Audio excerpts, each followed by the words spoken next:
आमिर भट्ट साहब, ये बताइएगा कि इस वक्त अगर मैं आपसे ये पूछूं कि हुकूमत पंजाब ये दावा कर रही है कि काफी हद तक ड्रेनेज कर दिया गया है, डी वाटर कर दिया गया है शहर गुजरात को, तो बताइएगा करंट सूरत हाल शहर गुजरात की अभी क्या है?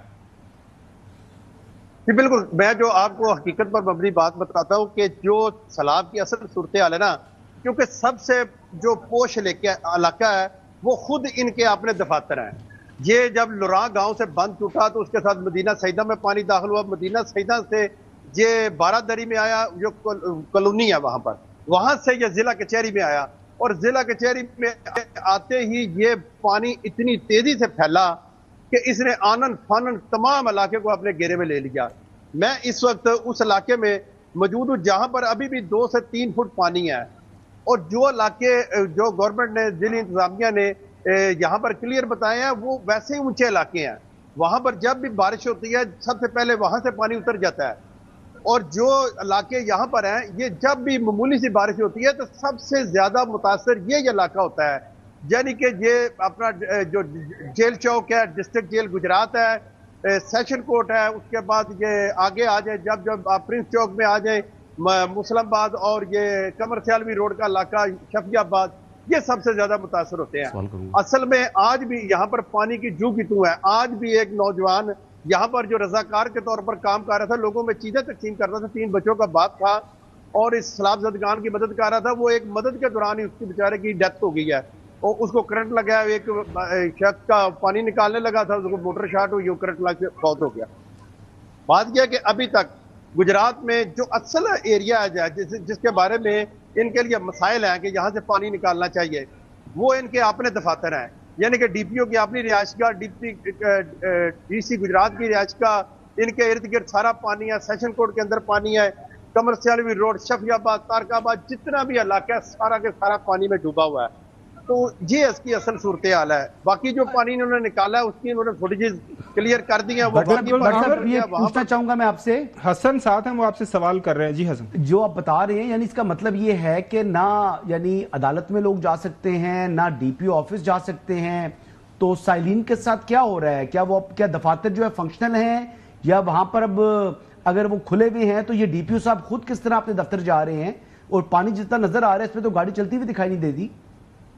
मैं अर्ज करता हूँ, इनके पास है बड़ी लैंड क्रूजर गाड़ियां, बड़ी गाड़ियां, ये इनके दफातर में गाड़ियां पहुंच जाती हैं, लेकिन साहिल इनके पास ना इक्का दुक्का किसी साहिल के पास लैंड क्रूजर होगी, वो अपने दफ्तर जा सकता है। अलबत्ता इस बात का मुझे पता है कि सेशन कोर्ट में जजेस ने रिक्वेस्ट करके रफाई तंजीमों को कहा है कि यहां से हमें रेस्क्यू कर ले।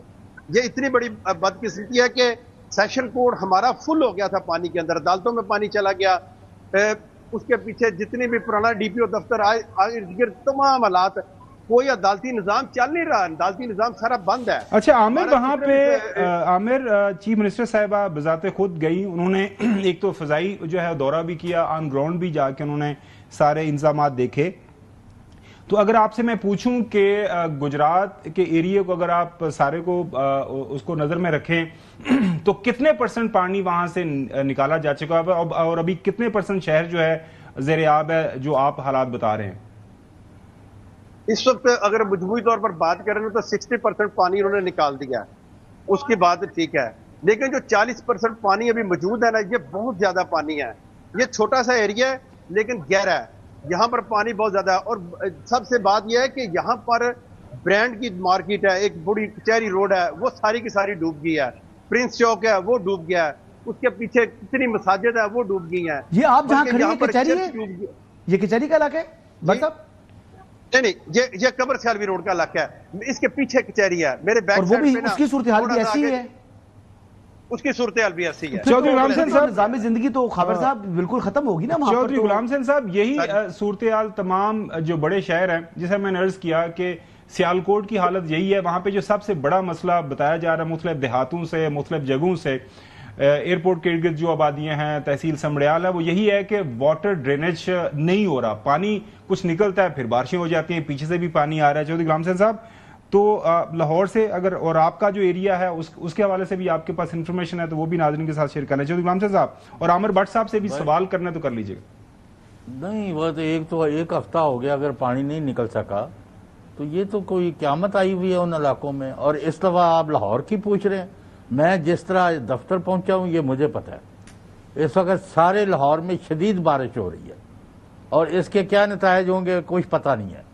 जिधर दफ्तर हम प्रोग्राम कर रहे हैं वो भी यानी गाड़ियां अंदर करने में भी यानी कोई क्या रोना धोना करने की ज़रूरत है। सारा कौम ही इस वक्त फ्लड की जद में है, तो लेकिन कोई इंतजामात। कल आपने कहा जी वज़ीर आला साहबा जब आ गई हैं वहाँ गुजरात में, तो उसमें 6 ज़िलों की पता नहीं कितने ज़िलों की वासा की टीमें आ गई हैं और वो पानी निकाल रही हैं। जो वहाँ ग्राउंड पर सूरत हाल है, आज भी फिर बारिशें हो रही हैं। तो कोई अल्लाह ताला रहम करे हमारे ऊपर, कोई हमारे जो अमाल हैं उनकी सज़ा है या मतलब कोई समझ से बाहर है कि जो हो रहा है पाकिस्तान में।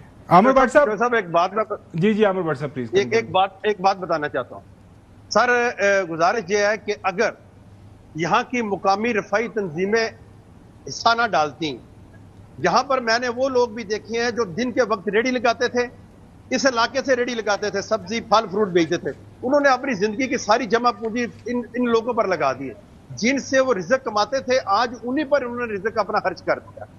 ऐसे ऐसे लोग हैं बेचारे शर्मसार थे कि वो पानी नहीं मांग रहे थे, क्योंकि मेरे घर के इर्द गिर्द चारों तरफ पानी है। तो मैं लोगों की मिन्नतें करके उनको भेज रहा था कि जो सफेद कुछ लोग हैं शर्म के मारे मांग नहीं रहे, इनके घर पे खाने के लिए कुछ नहीं है। मैं जब आज प्रिंस चौक में गया तो वहां पर एक शख्स ने कहा कि हमारी गली बड़ी तंग है, 7 फुट पानी है सर, बंदा पूरा डूब जाता है उस गली में।